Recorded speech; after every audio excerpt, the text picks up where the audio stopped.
നമസ്കാരം മലയാളി വാർത്തയിലേക്ക് സ്വാഗതം. അങ്ങനെ ആ ഭാഗ്യശാലിയെ കണ്ടെത്തി. ക്രിസ്മസ് പുതുവത്സര ബമ്പർ ഒന്നാം സമ്മാനമായി 20 കോടി അടിച്ചത് കണ്ണൂർ ഇരിട്ടി സ്വദേശി സത്യന്. ഭാഗ്യശാലി Sathyan ticket Iritty Federal Bank ശാഖയിൽ കൈമാറി. മേൽവിലാസം പുറത്തുവിടാൻ താൽപര്യപ്പെടാത്തതിനാൽ തന്നെ സത്യൻ ബാങ്ക് അധികൃതരെ അറിയിച്ചിട്ടുണ്ട്. മുമ്പ് സമ്മാനം ലഭിച്ചവർക്കുള്ള ദുരവസ്ഥയാണ് ഇതിന് കാരണം. കണ്ണൂർ ചക്രക്കൽ ആസ്ഥാനമായി പ്രവർത്തിക്കുന്ന മുത്തു ലോട്ടറി ഏജൻസി വഴിയാണ് ഒന്നാം സമ്മാനത്തിന് അർഹമായ XD 387132 ടിക്കറ്റ് വിറ്റത്. 20 കോടി രൂപയാണ് ഒന്നാം സമ്മാനം. 1 കോടി രൂപ വീതം 20 പേർക്കാണ് രണ്ടാം സമ്മാനം. 10 ലക്ഷം വീതം ഓരോ പരമ്പരയ്ക്കും 3 വീതം ആകെ 30 പേർക്ക് മൂന്നാം സമ്മാനവും 4ാം സമ്മാനമായി 3 ലക്ഷം വീതം ഓരോ പരമ്പരയ്ക്കും 2 വീതം 20 പേർക്കും 5ാം സമ്മാനം 2 ലക്ഷം രൂപ വീതം ഓരോ പരമ്പരയ്ക്കും 2 വീതം 20 പേർക്കുമാണ് നൽകുന്നത്. ഒന്നാം സമ്മാനത്തിന്റെ ലോട്ടറി വിറ്റ ഏജന്റിനും 1 കോടി സമ്മാന തുക ഉണ്ടാകും. 400 രൂപയായിരുന്നു ക്രിസ്തുമസ് നവവത്സര ബമ്പർ ടിക്കറ്റിന്റെ വില. തിരുവോണം ബമ്പർ കഴിഞ്ഞാൽ ഏറ്റവും വലിയ ബമ്പറാണ് ക്രിസ്തുമസ് പുതുവത്സര ബമ്പർ. സംസ്ഥാന സർക്കാരിന്റെ ക്രിസ്തുമസ് നവവത്സര ബമ്പർ ലോട്ടറി ഫലം പ്രഖ്യാപിച്ചു. 20 കോടി രൂപയാണ് ഒന്നാം സമ്മാനം. അനീഷ് MG എന്ന ഏജന്റ് വിറ്റ ടിക്കറ്റിനാണ് ഒന്നാം സമ്മാനം. രണ്ടാം സമ്മാനം 1 കോടി രൂപ വീതം 20 പേർക്കാണ് നൽകുക.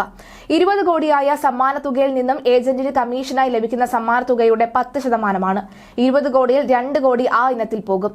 അതിൽ നിന്നും ടാക്സും കഴിഞ്ഞ് ബാക്കി തുക ടിക്കറ്റ് വിറ്റ അനീഷ് MG എന്ന ഏജന്റിന് ലഭിക്കും. ബാക്കി തുകയുടെ 30%മാണ് ഈ TDS അടയ്ക്കേണ്ടത്. അതായത് ഏജന്റ് കമ്മീഷൻ കഴിഞ്ഞുള്ള 18 കോടിയുടെ 30%. ഈ പിടുത്തം കഴിഞ്ഞാൽ ബാക്കി 12.5 കോടിയാണ് ഭാഗ്യശാലിക്ക് ലഭിക്കുക. ഒന്നാം സമ്മാനം പോലെ 20 കോടിയാണ് രണ്ടാം സമ്മാനവും. പക്ഷേ ഇത് 1 കോടി വീതം 20 പേർക്കാണ് നൽകുന്നത്. ഇത്തരത്തിൽ 1 കോടി ലഭിക്കുന്ന ഭാഗ്യശാലിക്ക് ലഭിക്കുന്നത് 63 ലക്ഷം രൂപയാണ്.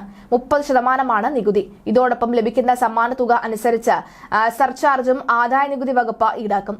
50 ലക്ഷം രൂപ വരെയുള്ളവർക്ക് സർചാർജിലെ 1 കോടി മുതൽ 2 കോടി വരെ ഉള്ളവയ്ക്ക് 15% സർചാർജ്. നികുതിയും സർചാർജും അടങ്ങിയ തുകയ്ക്ക് മുകളിൽ സെസ്സും ഉണ്ടാകും. ഏജന്റിന് 10% ഏജൻസി കമ്മീഷൻ ലഭിക്കും. ഇവയെല്ലാം കഴിച്ച് ബാക്കിയുള്ളത് 63 ലക്ഷമാണ്. തന്റെ വിലാസം ഒരു കാരണവശാലും വെളിപ്പെടുത്തരുത് എന്ന് ആവശ്യപ്പെട്ടതിനാൽ സത്യനെ കുറിച്ച് കൂടുതൽ വിവരങ്ങൾ ഇനിയും ലഭ്യമായിട്ടില്ല. ഇരിട്ടിയിലെ മുത്തു ലോട്ടറി ഏജൻസി വിറ്റതാണ് ഈ ടിക്കറ്റ്. ജനുവരി 24-ന് സത്യൻ എന്നയാൾ വാങ്ങിയ 10 ടിക്കറ്റിൽ ഒന്നിനാണ് ഒന്നാം സമ്മാനം അടിച്ചത് എന്ന് ഏജൻസി ജീവനക്കാർ വെളിപ്പെടുത്തിയിരുന്നു.